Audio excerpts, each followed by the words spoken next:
አንድ አምላክ በሚሆን በአብ በወልድ በመንፈስ ቅዱስ ስም የተባረከ የሰኔ ወር ቀኑ 18 ሰዓት ነው። ከዚህም በኋላ ይጎድላል። ሰኔ አንድ ቀን በዚች ቀን ከእርሱ ታምራት የተገለጡ የሶርያ ሰው የሆነ የቅዱስ ለውንቴዎስ የቤተ ክርስቲያኑ ቅዳሴ ነው። ይኸውም ቅዱስ ለውንቴዎስ በሐምሌ ወር በ22 ቀን በሰማዕትነት በሞተ ጊዜ ከታላላቆች መኳንንቶች የአንዱ መኮንን ሚስት መጣች። ወታደሮችንም ብዙ ገንዘብ ሰጠች። የቅዱስንም ስጋ ወሰደች። በባሏም ልብስ ገነዘችው። በሳጥንም አድርጋ በቤቷ ውስጥ አስቀመጠችው። በቀንና በሌሊትም የሚያበራ መብራት በፊቷ አኖረች። እነሆም ንጉሥ ዲዮቅልጥያኖስ በመኮንኑ ባሏ ላይ በሆነ የሥራ ምክንያት ተቆጣ።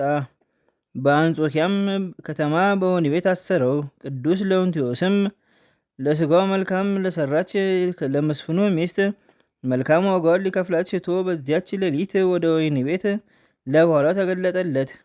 በወህኒ ቤቱም ብርሃን ወጣ። ለመኮንኑም የራሱ የሆነ በቤቱ ያለውን የሚያውቀውን የወርቅ ልብስ ለብሶ በጎልማሳ ፈረሰኛ አምሳል ተገለጠለት። ከዚህም በኋላ እንዲህ አለው፣ አትዘን፣ አታልቅስም። ዛሬ ከዚህ ወጥተን ከንጉሥ ጋር በማዕዱ ትቀመጣለህና ከዚያም ወደ ቤት በሰላም ትሄዳለህና።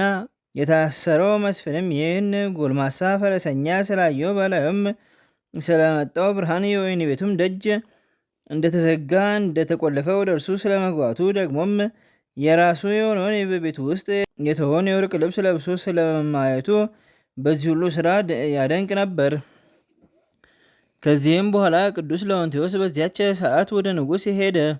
በመኝታውም ተኝቶ ሳለ ረገጠው፣ እጅግም ደነገጠ። ለንጉሥም እንዲህ አለው፣ ንጋት በሆነ ጊዜ መስፍን እገሌን ከወህኒ ቤት አውጣው፣ አክብረውም። በክፉ አሟሟትም ሙተ እንዳትጠፋ ወደ ቤቱ ይሄድ ዘንድ ተወው። ንጉሱም ከግርማው የተነሳ የተንቀጠቀጠ እሺ ጌቴ፣ ያዘዝከኝን ሁሉ አደርጋለሁ ብሎ መለሰለት። በነጋም ጊዜ ንጉሱ ወደ ወህኒ ቤት ልኮ መስፍኑን አወጣው፣ ታላቅ ክብርም አከበረው። መልካም ልብሶችንም አልብሶ ከእርሱ ጋር በማዕድ አስቀመጠው። ፈረሰኛም እንደተገለጠለትና ይፈታው ዘንድ እንዳዘዘው ነገረው። መስፍኑም አደነቀ። ንጉስም የስራዬ ስራ እንደሆነ አድርጎ አሰበ። መስፍኑም እኔ መጠበብና ስራዬን አላውቅም፣ ከሊ ከምትለኝ ነገሮች ማን እንደገለጠልህ ምንም አላውቅም። ንጉሱም ከተገለጠለት ራእይ ፍርሃት የተነሳ ክፉ ነገርን ሊናገረው አልደፈረም። ነገር ግን ወደ ሀገሩ በታላቅ ክብር ሰደደው። መስፍኑም በጎዳና ሲጓዝ ሁለተኛ የእግዚአብሔር መልአክ ተገለጠለት። ወደ ሀገሩ ጠራብሎስም እስኪደርስ እያነጋገረው ያጽናናው ነበር።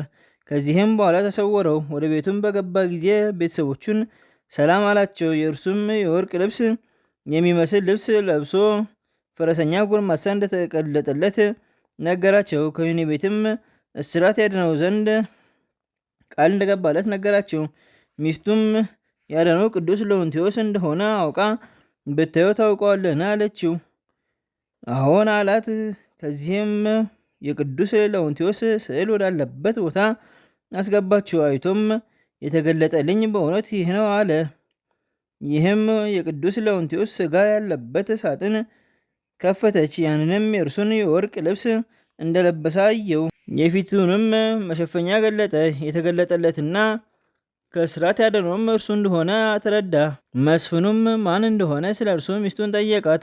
እርሷም የቅዱስ ለውንቴዎስ ገድል ነገረችው። መስፍኑም ይህን መልካም ስራ ስለሰራች ሚስቱን አመሰገናት፣ መረቃትም። የተመሰገነ እግዚአብሔርም በቅዱሳኑ ላይ አድሮ ድንቅ ስራ ስለሚሰራ አመሰገነው። መብራትና ማዕጠንትም እንዳይለየው ሚስቱን አዘዛት። ከሃዲው ዲዮቅልጥያኖስን ጌታችን እስካጠፋው ድረስ እንዲሁ የምትሰራ ሆነች። ከዚህም በኋላ መልካም ቤተክርስቲያንን አንጸው በስጋውም በውስጡ አኖሩ። በዚች ዕለትም አከበሯት። ከስጋውም ብዙዎች ድንቆች ተአምራቶች ተገለጡ። ለእግዚአብሔር ምስጋና ይሁን፣ እኛንም በጸሎቱ ይማረን፣ በረከቱም ከኛ ጋር ትኖር ለዘላለሙ አሜን። በዚችም ዕለት እስራኤል ለተባለው የያዕቆብ ልጅ የጻድቁ ዮሴፍና የሚስቱ የአሰኔት ዕረፍታቸው መታሰቢያ ነው። በረከታቸውም ከኛ ጋር ትኖር ለዘላለሙ አሜን። በዚችም ዕለት ከላይኛው ግብፅ ከጣህ አውራጃ የሆኑ ባልንጀራሞች ሰማዕታት መታሰቢያቸው ነው። የሰማዕታት ቆዝሞዝም ዕረፍቱ መታሰቢያ ነው። በረከታቸውም ትድረሰን ለዘላለሙ አሜን። በዚችም ቀን የመስተጋደል የሰማዕት ቢፋሙ ዕረፍቱ መታሰቢያና በስሙ ከታነጹ አብያተ ክርስቲያናት የመጀመሪያዊቱ ቤተ ክርስቲያን ቅዳሴ ነው። የእስክንድሪያ ከተማ የሰማዕታትና የሊቀ ጳጳሳት ቶማስም መታሰቢያቸው ነው። በረከታቸውም ከኛ ጋር ትኖር ለዘላለሙ አሜን። አንድ አምላክ በሚሆን በአብ በወልድ በመንፈስ ቅዱስም ሰኔ 2 በዚች ቀን የመጥምቁ የቅዱስ ዮሐንስ ሥጋ የቀናተኛው የኤልያስ ደቀ መዝሙር ከሆነው ከነቢዩ ኤልሳ ሥጋ ጋር በአንድነት ተገኘ። ዘአቅረብኩ ማኅሌተ አዘኪሬ አእላፈ እምለተጸምዱከ ዘልፈ ለላንብብ ገብዘኔቴ መጽሐፈ እንተለሰከ እግዚኦ ጻድቃ ማለት ወኩፈ እምለአቡ ውላን ዘተርፈ ነቢያት ቅዱሳን ሐዋርያት ሰባክያን ሰማዕታት ወጻድቃን ደናግል አዲዮ ወነኩሳት ሄራን ባርኩ ጎበዘቲ መካን እስከ ረጌሌ ቆኑስ ሕፃን ለዘጻፎ በክርታስ ወለዘአጻፎን ዘይደርስ ወለዘአንብቦ ወለዘተርጎሙ ወለዘሰናዲስ ወለሰማ ቃሎ በስነፍስ ጸሎተሙ ማርያም አርቅተ ኩሉ እምባ ስውረ ይማረነ ኢየሱስ ክርስቶስ በቅዱሳኑ ጸሎት ይጠብቀን። በረከታቸውም ከኛ ጋር ትኑር። ኦ አምላክነ በከመ ትኮን ከመ